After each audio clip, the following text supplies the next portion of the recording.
KF-21 난리난 독일 언론 연일보도, 미국 언론 한국 공군 못 믿어 충격 이스라엘 트럼프 당선 후 맹공. KF-21N을 한마디로 표현하면 한국판 F-35C다. 공군형 F-35A를 함재형으로 개발한 F-35C처럼 공군의 KF-21을 함재형으로 개발하는 기종이 KF-21N이기 때문이다. 기본적인 개발 개념도 유사하다. 가장 큰 차이점으로 날개 면적이 공군형보다 넓어지고 항모 이착함에 견딜 수 있도록 착륙장치가 대폭 보강된다. 한국항공우주산업 KI 관계자에 따르면 이 가운데 날개 면적은 공군형 KF-21과 비교해 약 20% 넓어질 전망이다. 현재 KF-21 날개 면적이 약 500제곱피트인데 비해 KF-21에는 약 600제곱피트로 넓어진다. 이는 항모 운용 환경에 맞추기 위한 것. 가령 항모 착함을 위해서는 저속으로 항모에 접근해야 하는데 공군형 기체의 날개 면적으로는 양력이 상실되는 실속 현상이 발생할 수 있다. 이러한 저속 상태에서도 양력을 유지하기 위해서는 날개 면적을 넓혀야 한다. 또한 항모에서 사출기를 이용해 발진하더라도 중량 때문에 기체가 조금 하강의 일을 보상하기 위해서도 날개 면적을 넓혀야 한다.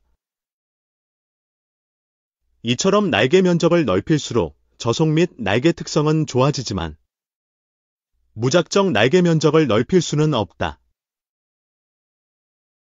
전투기로서의 기동성이 떨어질 뿐만 아니라 항모에서의 운용성도 나빠질 수 있기 때문이다.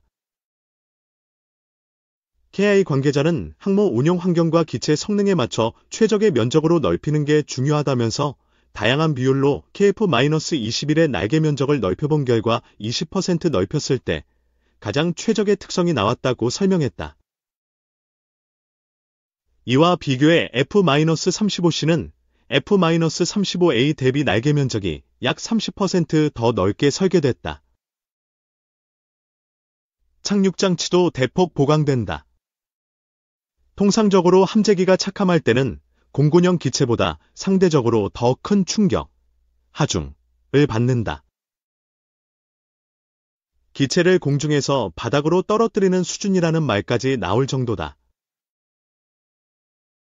이 하중으로부터 기체를 보호하는 것이 착륙장치다. 그만큼 착륙장치 보강이 중요하다는 게 KI 관계자의 설명이다. 한국항공우주산업이 뉴에어로스페이스 시대를 준비하고 수출 및 양산 물량 확대를 통한 퀀텀 점프와 비전 2050 실현을 위해 조직 개편을 단행했다. 이와 함께 미래 성장, 전문성, 조직 융합에 방점을 둔 임원 인사도 실시했다. 12일 카에 따르면 전날 11일 단행한 조직 개편은 경쟁력 강화 태스크포스 TF 결과에 따라 수출 개발 생산의 핵심 역량 및 효율 경영 강화에 초점을 맞췄다. 전 세계를 향한 수출길 확장과 4차 산업혁명 기술 기반의 미래 신기술 조기 확보, 효율적 생산 및 SCM 기반을 강화할 수 있도록 관련 기능을 통합했다. 현재 3부문 1원 2본부 2센터를 5부문 1원 4본부 체계로 조직을 단순화하면서 분야별 전문성을 강화한 고효율 조직으로 개편했다. 먼저 각 사업부에 분산되어 있는 수출 조직을 통합해 기능을 집적화한 수출 마케팅 부문을 신설한다. 고정익과 회전익, 무인기, 위성 등 다양한 제품 라인업에 대한 해외 관심이 높아짐에 따라 패키지형 수출 전략을 수립해보다 공격적인 마케팅을 추진한다는 전략이다.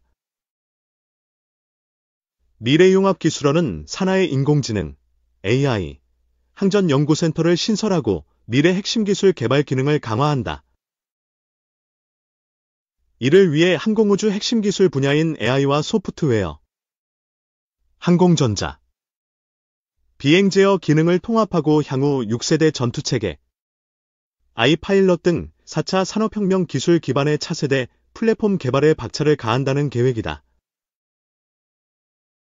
지난해 신설한 재무그룹은 본부로 격상하고 재무 전문성을 강화한다는 방침이다.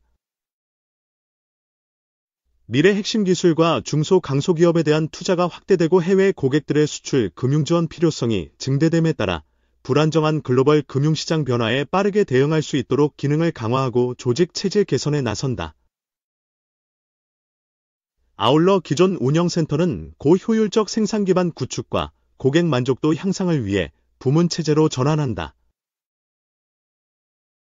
운영센터는 날 KF-21 양산 본격화에 따라 불안정한 글로벌 항공우주 산업 생태계 환경을 극복하고 우수한 성능과 품질을 갖춘 제품을 적기 납품하기 위해 생산과 상생협력, SCM 기능을 통합한 생산 구매 부문으로 재편된다. 한편 KI는 퀀텀 점프 가속화를 위한 조직 개편과 연계해 올해 성과를 기반으로 책임 경영 실천과 후진 양성 등 조직의 변화와 융합에 주안점을 둔 인사도 단행했다. 차재병 고정 익사업 부문장, 전무, 이 부사장으로 승진하고 상무 3명의 전무 승진을 비롯해 8명을 신임 임원으로 위촉하는 등 총 12명의 임원 인사를 실시했다. KI는 올해 한국형전투기 KF-21 무사고 비행으로 25년간 시험 비행 무사고 기록 달성, 항공기 납품 및 품질 안정화, 손익 목표 달성 등 성과 창출에 기여한 인사를 중용했다는 설명이다. 특히 주요 조직장 용퇴를 계기로 후임 승진 인사와 적재적소 보임을 통해 조직 분위기 쇄신과 조직 간 협업을 강화해 25년 목표 달성을 위해 더욱 박차를 가한다는 계획이다. 강구영 KI 사장은 그간 다양한 경쟁력 강화 활동과 조직 쇄신을 통해 안정적인 성장 기반이 구축됐다며 이번 조직 개편으로 수출 역량 강화와 미래기술 선제적 확보, 생산 효율화 및 크파 확대 등 경쟁력이 한층 높아질 것으로 기대한다고 말했다. 이어 미를 통해 글로벌 KI 2050 비전 달성을 위해 한 걸음 더 나아가고 항공우주의 새로운 역사를 계속 써내려 가겠다고 덧붙였다. 정점 찍은 K조선, 내년도 목표는 작게 수익성은 크게. 슈퍼사이클에 진입한 조선업계가 올해 수주와 경영 실적에서 좋은 성과가 예상되는 가운데 내년에도 수익성 극대화를 위한 선별 수주 전략을 고수하는 한편 방산, 해양 플랜트 등 성장 잠재력이 큰 사업 수주에 적극 나설 전망이다. 18일 조선업계에 따르면 HD현대의 조선 중간 지주사인 HD한국조선해양, 삼성중공업, 하나오션이 올해 연간 목표 달성 및 연간 흑자에 나란히 성공할 것으로 보인다. HD한국조선해양은 총 175척, 195억 3천만 달러를 수주하며 연간 목표인 연간 목표 135억 달러의 144.6%를 달성했다. 특히 새한국조선해양은 3분기 누적 영업이익 9,350억 원을 기록하며 1조 원 클럽 가입을 사실상 확정했다. 삼성중공업은 29척, 60억 달러를 수주해 올해 목표 97억 달러의 62%를 달성했다. 액화천연가스 운반선, 친환경 컨테이너선 수주와 관련해 논의가 진행 중인 만큼 올해 수주 목표 달성에는 큰 문제 없다는 입장이다. 삼성중공업 역시 3분기까지 3,285억 원의 영업이익을 달성하며 전년 대비 큰 성장을 기록했다.